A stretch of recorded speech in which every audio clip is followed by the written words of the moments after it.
Hello साथियों, जय हिंद, वंदे मातरम। कैसे हैं आप लोग? आई होप आप लोग बहुत ही बढ़िया होंगे, शानदार होंगे, ज़बरदस्त होंगे।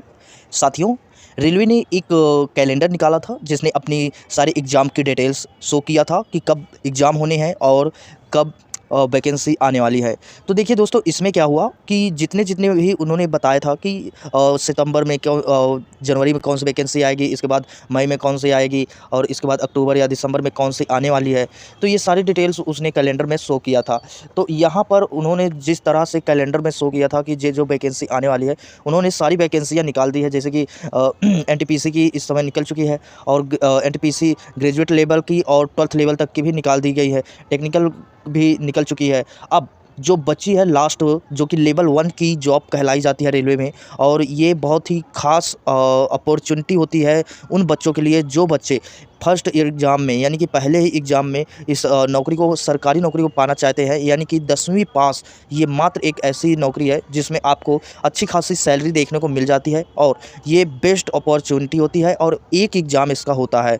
इसके बाद आपको ज्वाइनिंग लेटर दे दिया जाता है, फिजिकल के लिए थोड़ा बहुत बुलाया जाता है। तो चलिए आइए इसी के बारे में थोड़ा सा जानकारी लेते हैं कि कितनी वैकेंसियाँ इस बार निकालने वाली है और कब तक निकलेगी। क्या 1 लाख वैकेंसियाँ आएँगी या नहीं आएँगी, ये सारी डिटेल्स आज के हम इस वीडियो में बात करेंगे। तो चलिए बिना किसी देरी के शुरू करते हैं वीडियो को। साथियों, रेलवे ग्रुप डी की तरफ से एक न्यूज़ निकाली गई थी कि रेलवे भर्ती बोर्ड यानी आरआरबी ने ग्रुप डी लेवल 1 की नौकरी के लिए भर्ती की घोषणा की है। इस भर्ती का अभियान के तहत विभिन्न रेलवे विभागों में कुल 1000 प्लस यानी कि 1,70,530 पदों पर भर्तियों की निकाली जाएगी। यह भर्तियां रेलवे में नौकरी पाने के लिए एक सुनहरा अवसर है, खासकर कक्षा 10वीं पास युवाओं के लिए। रेलवे ग्रुप डी भर्ती 2024 के लिए ऑनलाइन आवेदन प्रक्रिया अक्टूबर 2024 से शुरू हो जाएगी। यानी कि अभी तक वैकेंसियाँ तो नहीं निकाली है, लेकिन अक्टूबर या नवंबर या दिसंबर को इस वैकेंसी को देखने को मिल सकता है, क्योंकि ये नोटिस बोर्ड में बताया गया है, यानी कि रेलवे के ऑफिशियली कैलेंडर में भी बताया गया है। तो चयन प्रक्रिया में कंप्यूटर आधारित टेस्ट यानी कि सीयूईटी टेस्ट होगा और शारीरिक भी टेस्ट होगा, यानी कि फिजिकल आपका होगा। इसके बाद दस्तावेज सत्यापन और मेडिकल परीक्षा के लिए सम्मिलित करवा होना होगा। और इसके बाद जो भी रिक्वायरमेंट होगी रेलवे की, ग्रुप डी से संबंधित जो भी जानकारी प्रदान करने होंगे, वो सारी चीज़ें आपको देनी होगी दस्तावेज से संबंधित। इसमें पात्रता मानदंड, आवेदन प्रक्रिया, चयन प्रक्रिया, वेतन और अन्य महत्वपूर्ण जो भी बातें हैं वो आपको इसी पोस्ट में देखने को मिलने वाला है। तो आइए और उन लोगों के भी बारे में जान लेते हैं। पहले ये जान लेते हैं कि जो भर्तियां आने वाली है वो किस बोर्ड में, यानी कि कौन कौन से जोन में कितनी वैकेंसियाँ लगभग आने वाली है।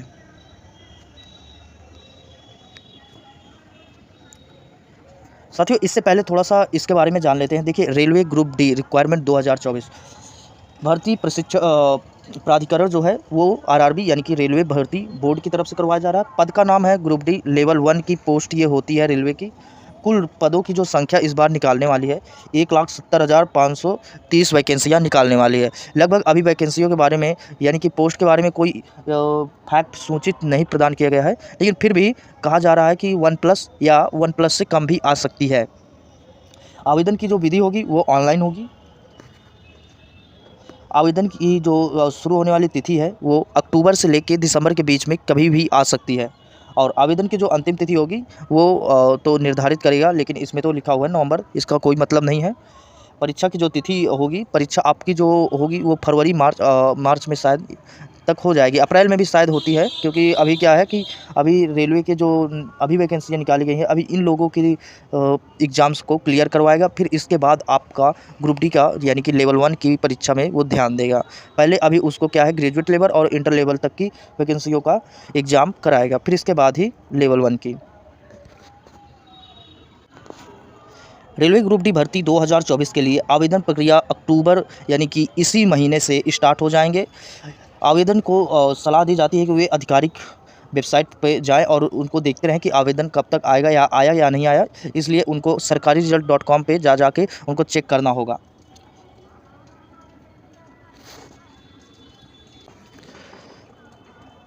रेलवे ग्रुप डी भर्ती 2024 के तहत विभिन्न पदों पर भर्तियां की जाएंगी। कुछ प्रमुख पद इस प्रकार हैं। आइए कुछ पदों के बारे में भी जान लेते हैं, क्योंकि बहुत से बच्चों को नहीं पता है कि रेलवे ग्रुप डी में किस तरह की पद होते हैं, किस तरह की पोस्टें होती हैं। तो देखिए, इसमें जो पहला है ट्रैक मैनर ग्रेड जो है इसमें जो होता है, और ये जो ट्रैक मैनर है ये आपको किसी न किसी पद में वहाँ पर पोस्टिंग लगवाई जाती है।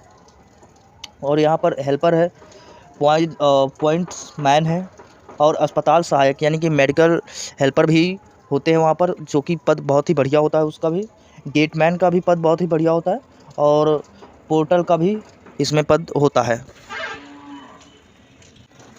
साथियों, यहाँ पर जो रेलवे का जोन दिखाया जा रहा है, रेलवे जोन यानी कि आप लोगों को कहाँ पोस्टिंग करवानी है या कहाँ आपकी होगी, तो ये यहाँ पर शो किया जा रहा है। और इसके बाद जो अनुमानित मतलब कि लगाया जा रहा है कि इतने पद यहाँ पर खाली हैं और इतने पद पर भर्तियाँ की जाएंगी, जिसमें पूर्व मध्य रेलवे में और पहले देख लेते हैं मध्य रेलवे में जो दिखाई जा रहे हैं 9,345 पद दिखाई जा रही है, और पूर्व मध्य रेलवे की जो दिखाई जा रही है 3,563 वैकेंसियाँ इसमें दिखाई जा रही है। इस तरह से ये जितनी भी पोस्टें हैं आप स्क्रीन पर देख सकते हैं, और आप लोग धीरे धीरे स्क्रॉल करके भी वीडियो को देख सकते हैं।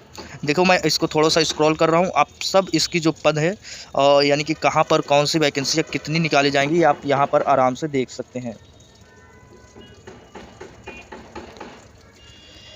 साथियों, अब थोड़ा सा बात कर लेते हैं कि शैक्षणिक योग्यता क्या होने वाली है, क्योंकि बहुत से बच्चे हैं कि सर उनको ये नहीं पता है कि रेलवे में जो 10th पास करके आते हैं वही भरेंगे, या अब इनकी एलिजिबिलिटी हो गई है, अब केवल ITI वाले ही भर सकते हैं। क्या है इसका प्रोसेस? देखिए, उम्मीदवार को किसी भी मान्यता प्राप्त बोर्ड से कक्षा 10वीं पास होना अनिवार्य है, यानी कि वो 10वीं पास होना है। कुछ पदों के लिए ITI या समकक्ष तकनीकी योग्यताओं का मान्य हो सकती है, यानी कि इसमें कहा जा रहा है कि कुछ पदों के लिए, देखिए कुछ पदों के लिए ITI हो सकता है, जैसे कि टेक्निकल थोड़ा सा होता है कभी कभी।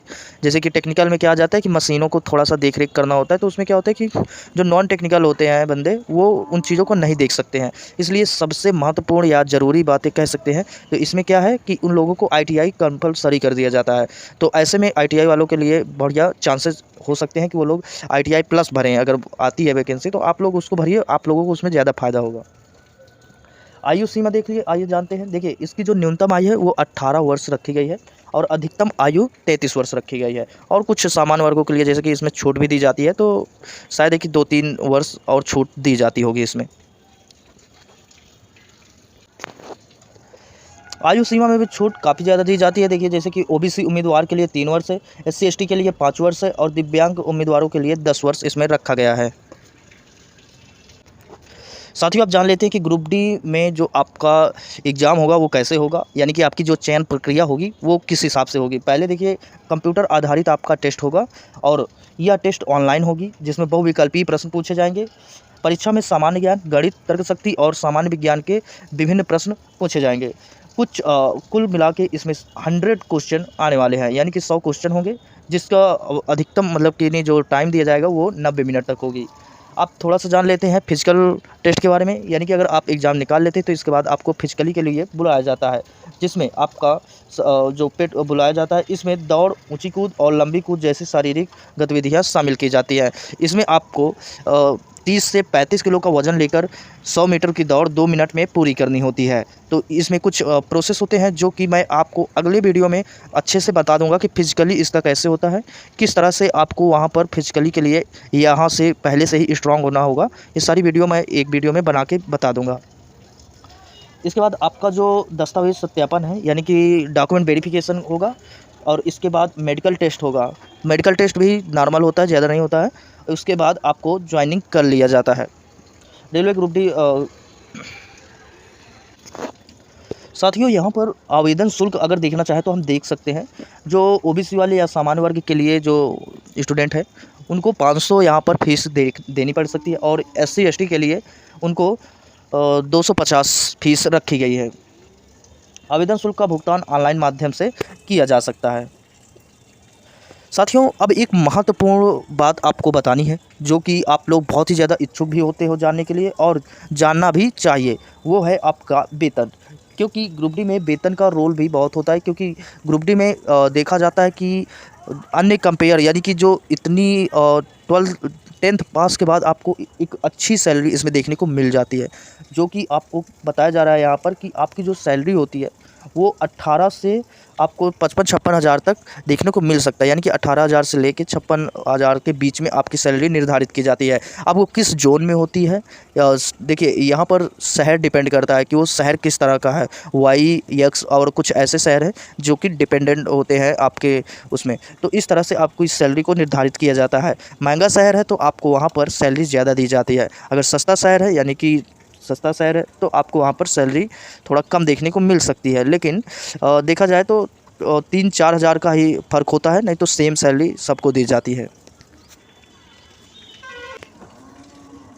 आई होप दोस्तों कि आपको ये वीडियो देखने के बाद आपको पूरी तरह से कंफर्म हो गया होगा कि रेलवे ग्रुप डी की वैकेंसी क्या है, कब तक आएगी, सैलरी क्या होने वाली है, सिलेबस क्या होने वाला है, कितने प्रश्न पूछे जाएंगे। ये सारे वीडियोस जो जितने भी पॉइंट्स थे मैंने इस वीडियो में बता दिए हैं। आपके सारे डाउट्स को मैंने इस वीडियो में क्लियर कर दिया। लेकिन फिर भी अगर कोई डाउट्स होता है तो आप सीधा कमेंट सेक्शन में बता सकते हैं कि सर मुझे ये समझ में नहीं आया है। मैं फिर से एक वीडियो बनाने की कोशिश करूंगा और पूरी तरह से उसमें समझा सकता हूं। तो आप लोग कमेंट करना ना भूलें। अगर समझ में आ गया है तो गुड लिख के ज़रूर भेजें। अगर समझ में नहीं आया है तो बोलिए कि सर आप दूसरा वीडियो बना दें, तो मैं दूसरा वीडियो तुरंत बना दूँगा। साथियों, अगर आप चैनल में नए हैं तो हमारे चैनल को सब्सक्राइब कर सकते हैं, दोस्तों को शेयर कर सकते हैं ताकि उनको भी आने वाली वैकेंसियों के बारे में पता चल सके। और हाँ, अगर आपके बच्चे हैं नवोदय विद्यालय की तैयारी कर रहे हैं, या उनको तैयारी कैसे करना है या कब तक फॉर्म आएंगे, इसकी जानकारी अगर उनको देना है तो आप हमारे चैनल में जाएँ। वहाँ पर किस तरह से कब फॉर्म निकला है, ये सारी चीज़ें को डिटेल से बताई गई है। तो अपने बच्चों को भी दिखाएँ, अपने बड़े बच्चों को भी दिखाएँ जो तैयारी करवा रहे हैं, जो तैयारी कर रहे हैं इस समय रेलवे से संबंधित या किसी भी वैकेंसी से संबंधित। आप हमारे चैनल को सब्सक्राइब करें ताकि कोई भी नोटिफिकेशन आता है तो सबसे पहले आपके पास पहुंचे। और इसके बाद जो भी है मैं यही कहना चाहूँगा कि आप लोग हमारे चैनल के साथ जुड़ सकते हैं। तो अगर सब्सक्राइब नहीं किया है तो आप हमारे चैनल को सब्सक्राइब कर सकते हैं। तो मिलते हैं अगले वीडियो में, तब तक के लिए जय हिंद, वंदे मातरम।